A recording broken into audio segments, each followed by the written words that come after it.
Olá, bem-vindo a mais esse passo do nosso programa, onde nós estamos falando do lidando com o sofrimento. É um programa da Sociedade Vipassana de Meditação, para lhe beneficiar com as várias maneiras, né, uma ideia, uma rota, um entendimento, para que você possa lidar com o sofrimento. Nós vamos estar falando nesse caminho, que é um caminho de 8 passos. Tá? 8 passos que, se seguidos, ele nos dá uma forma progressiva, continuada, de nós passarmos por esses 8 passos e aos poucos irmos elevando a nossa capacidade e isso nos direcionar para a libertação do sofrimento.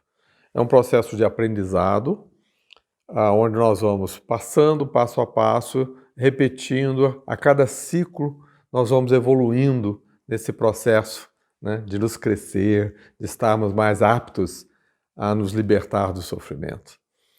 E esses 8 passos, eles começam com talvez uma forma mais didática de entender esses 8 passos, nós podemos organizá-los em 3 etapas. Tá? A primeira etapa é considerada a etapa da sabedoria, onde nós vamos alimentar isso em 2 passos. Tá? Então, a primeira etapa é a sabedoria, a segunda etapa é a ética e a moral, tá? Que nós vamos trabalhar em 3 passos, e os 3 passos últimos são são contidos na etapa da meditação. Então, nós vamos estar, para efeitos de explicar o conceito, nós vamos estar agrupando nessas 3 etapas, sendo a primeira delas, né, a etapa da sabedoria. O primeiro passo da sabedoria, tá, é a compreensão correta. Compreensão correta ou visão correta é uma forma de nós termos uma consciência, né, daquilo que aprendemos, que ouvimos, que consideramos a respeito das 3 aulas anteriores, sendo que a primeira, como um lembrete, foi da existência do sofrimento. Nossa vida, né, ela contém sofrimentos, nós não podemos negar isso são os fatos da nossa vida, que nós podemos compreender. E ao compreender o fato de que temos que conviver com a dor, né, com as perdas, com os conflitos, com as doenças, com a morte, isso nos faz levar à ideia de que o que nos faz sofrer não é o elemento em si, é o tratamento psicológico, o desdobramento mental, emocional que nós damos a esses eventos que causam a dor. Então, essa é a consciência do sofrimento. O segundo nível que nós aprendemos lá atrás foi o de que existem causas para o sofrimento. E essas causas estão apegadas ou estão vinculadas ao apego, né?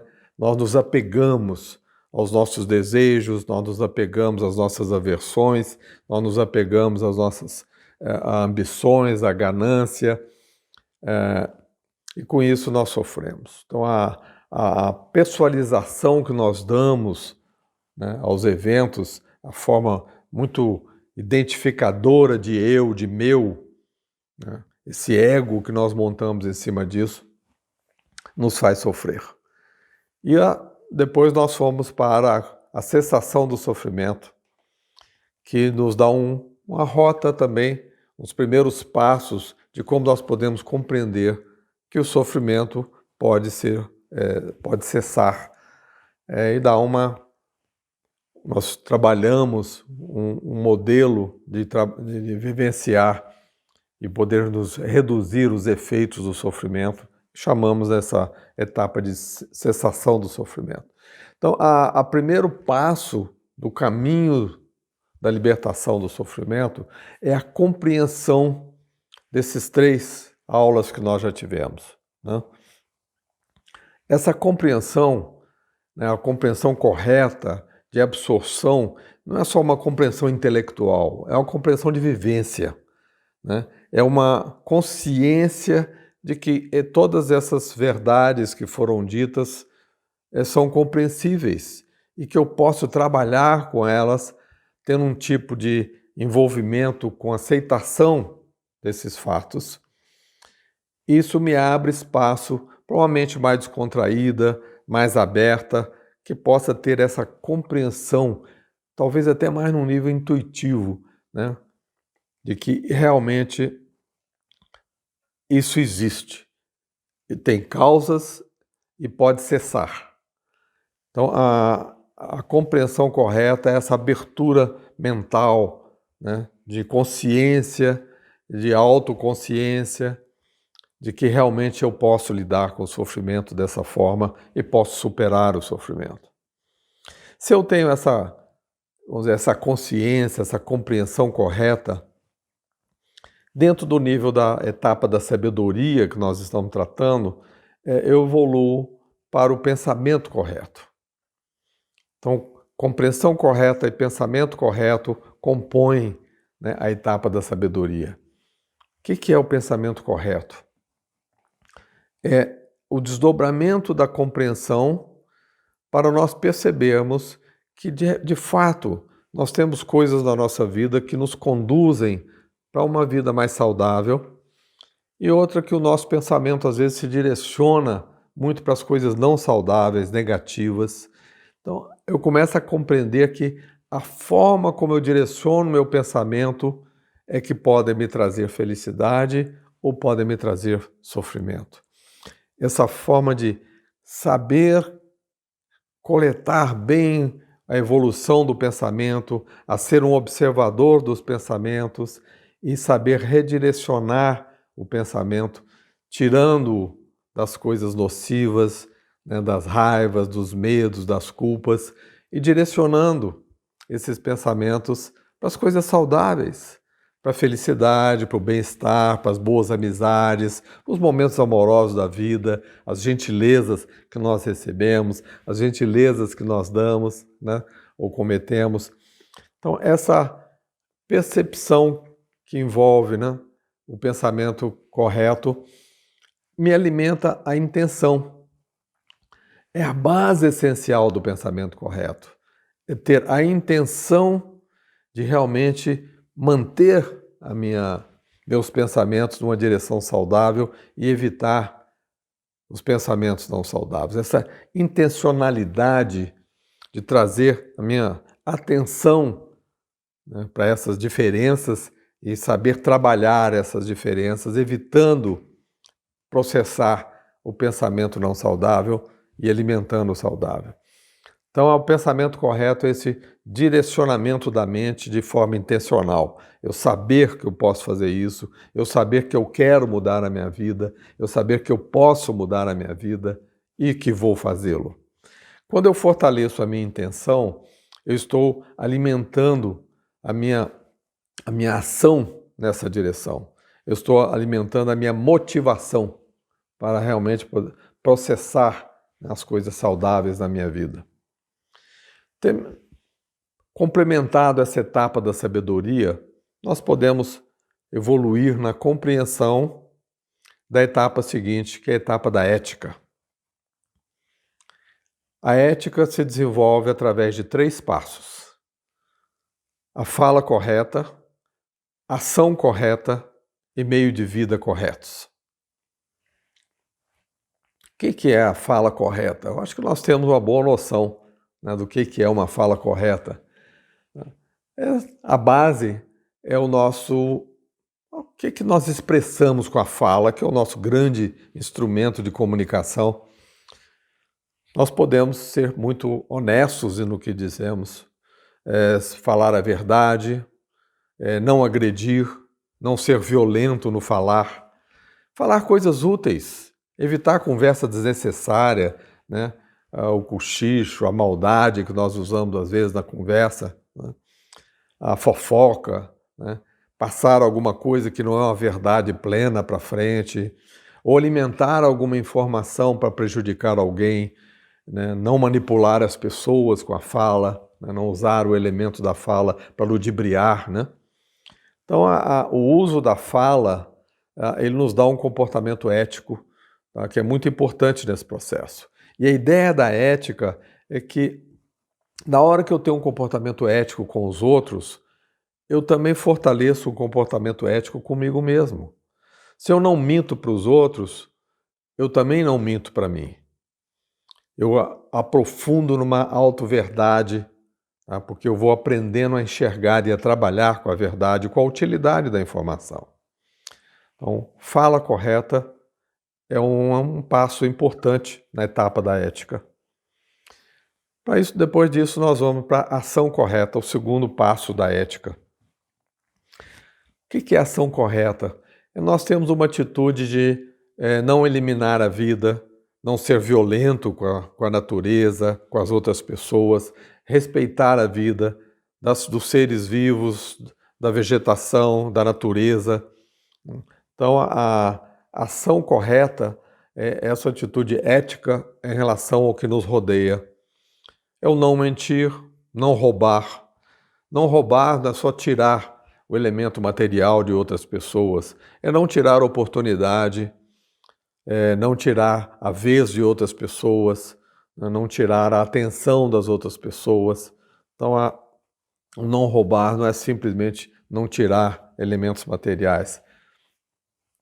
Não abusar da vida sexual, não ter sexo com menores, não ter sexo com pessoas incapacitadas, não ter sexo violento, ou seja, respeitar né, a experiência sexual, a vivência sexual, sem exagerar, sem usar disso de forma a prejudicar outras pessoas. Outro ponto do passo da ação correta é não usar intoxicantes, não usar bebidas, drogas lícitas ou ilícitas que nos turve a mente, que nos excite ou que nos leve a condutas que normalmente nós não faríamos. O uso de drogas, seja elas lícitas ou ilícitas ou intoxicantes, que prejudica a nossa saúde, né, realmente deve ser evitado nessa ideia ética, né, da ação correta. O terceiro passo da ética é o meio de vida correto. Como é que nós nos sustentamos? Nós temos que gerar, né, renda, nós temos que ser capazes de nos manter, de ter um processo econômico, né, de manter a nós, a família, aqueles que dependem de nós, manter empresas, manter o emprego, manter o trabalho. Aí também vem uma ideia ética, de não abusar de outras pessoas, de não trabalhar com menores, de não aproveitar dos salários das pessoas, de ser justo nas remunerações, né, daqueles que dependem de nós, os quais nós contratamos. Então, esse relacionamento com as outras pessoas para o nosso sustento, que seja o mais honesto, mais balanceado, mais equilibrado, sem tirar proveito, né, extorquir outras pessoas, ter atividades desonestas, negociar com drogas, negociar com armas, negociar com contrabando. Então, esse pacote dos 3 passos da ética nos dão uma atitude de vida, de equilíbrio, de relacionamento, muito mais honesto, muito mais moral com as outras pessoas, com o meio ambiente em geral. Então é importante nós tenhamos esse equilíbrio ético e moral para que nós possamos realmente buscar o caminho, né, da libertação do sofrimento. Temos um suporte ético. Então essa etapa, ela nos dá essa garantia de uma vivência mais equilibrada, né, mais honesta, mais em paz, principalmente paz mental e emocional. Com isso, nós nos conduzimos para a terceira e última etapa, que é a mais importante em todo esse processo que nós estamos trabalhando, que é a meditação. E na etapa da meditação, tá, nós temos também 3 passos, e completando os 8 passos do caminho, né? 2 da sabedoria, 3 da ética e mais 3 agora da meditação. Sendo que o primeiro deles é o esforço correto. é aquele que você usa a sua intenção correta, que nós vimos lá da sabedoria, de realmente trabalhar, né, com uma intenção intensa. Então, essa intenção mobiliza a minha motivação e dentro da motivação eu posso fazer a minha seleção. Como que eu direciono o meu esforço, né? O que é o esforço correto? Nós temos esse processo maduro de identificar os pensamentos incorretos que nós temos, não saudáveis, as atitudes não saudáveis, que alimentam muito a nossa mente. Nosso processo mental que se perde no passado, no futuro, né? Então, essa consciência de trazer a mente, né, para o momento presente e sermos observadores do que se passa nos nossos estados mentais e de evitar que esses estados mentais nos conduzam para as coisas negativas da nossa sobrevivência e possamos mais alimentar as coisas positivas, né, as coisas boas que nos acontecem, né, as alegrias que nós temos, os nossos filhos, as nossas crianças, nossos animais, nossos familiares, nossos amigos, nossos colegas de trabalho, ter toda essa convivência saudável, portanto, alimentar a nossa mente com os momentos saudáveis que nós temos nessas convivências e deixar de alimentar as não saudáveis. Esse amadurecimento de evitar o não saudável e direcionar e fortalecer o saudável com consciência, né, sabendo o que está fazendo e fortalecer os seus sentimentos, as suas emoções dentro da linha do saudável. Então, isso é o esforço correto que nos abre para a prática da meditação de fato, principalmente a meditação mindfulness, que é o passo seguinte, né? Que é o segundo passo da nossa terceira etapa, ou o sétimo passo do conjunto, né? Nós estamos chegando quase no último passo dos 8 passos do caminho. Então, aí nós vamos a mindfulness. Mindfulness é a nossa experiência de meditação mais profunda, quando nós procuramos trazer a mente profunda para dentro da nossa experiência. O que é que eu estou vivenciando agora? É um autoconhecer-se, é um exercício, um treinamento mental de vivenciar a sua experiência. É estar presente, ter a intenção de estar presente, evitando os julgamentos, as críticas, as análises, mas principalmente ter essa convivência consigo mesmo, né? Você abrir a mente para você compreender o que é que se passa, como que a minha mente funciona. E mindfulness, ou plena atenção, e quer dizer principalmente a nossa capacidade, né, essa qualidade que nós temos de, estando atento, nós sabemos que nos distraímos, saber que a nossa mente se encaminhou para devaneios, se encaminhou para pensamentos não saudáveis e trazer de volta. Tá? Mindfulness tem principalmente essa característica, né, que nós trazemos, é um uso do vigor da mente, de redirecionar a mente para atender o esforço correto.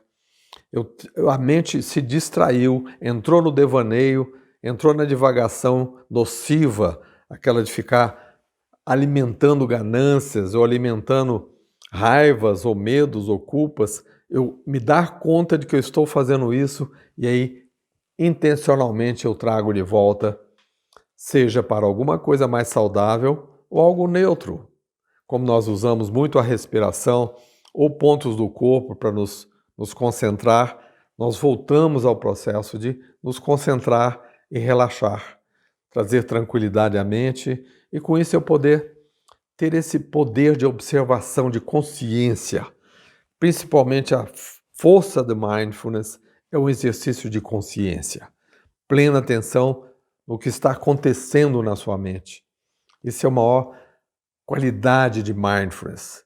A mente se perdeu, se distraiu, se aprofundou em coisas negativas, traz de volta para algo neutro ou para algo saudável, melhor ainda, um momento bom da sua vida, de generosidade, de amorosidade, de compaixão, né?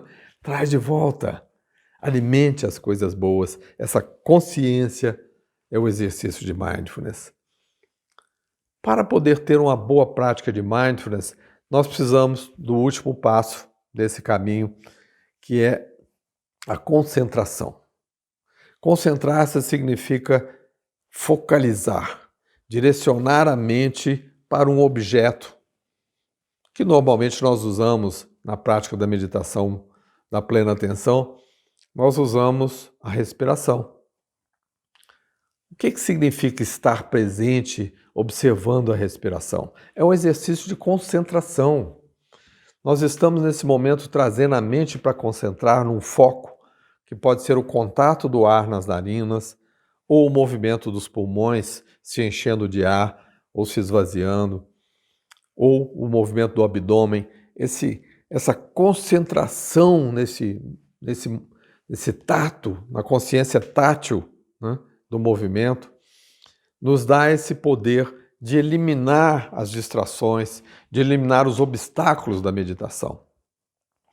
Os obstáculos, a agitação mental, né, o excesso de pensamento, a falta de tranquilidade, de paz mental, ela é anulada pela prática da concentração. Concentração nos dá isso, ela joga a nossa mente, focaliza num objeto mental e com isso ela se desliga da movimentação, da excitação, da agitação mental, do excesso de pensamentos, dessa fogueira que nós temos na nossa cabeça, quando nós conseguimos focalizar, concentrar. A concentração, ela tem como resultado, principalmente, uma pacificação do nosso cérebro, diminui a energia do cérebro, essa movimentação intensa que normalmente nós temos, nos traz paz, tranquilidade. O objetivo da concentração é essencialmente tranquilidade, é nos tranquilizar, tá?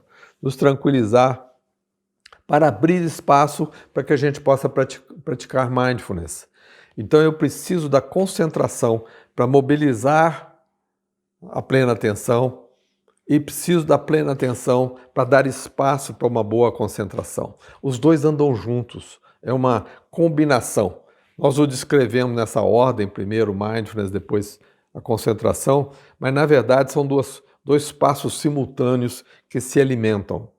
Eu preciso da concentração para tranquilizar a mente, criar uma energia saudável. Quando nós estamos realmente concentrados, nós criamos essa estabilidade mental, emocional, chegamos a ter momentos de alegria, assim, sobe uma energia gostosa para dentro do corpo, você percebe na coluna o movimento de uma energia tranquilizadora, saudável.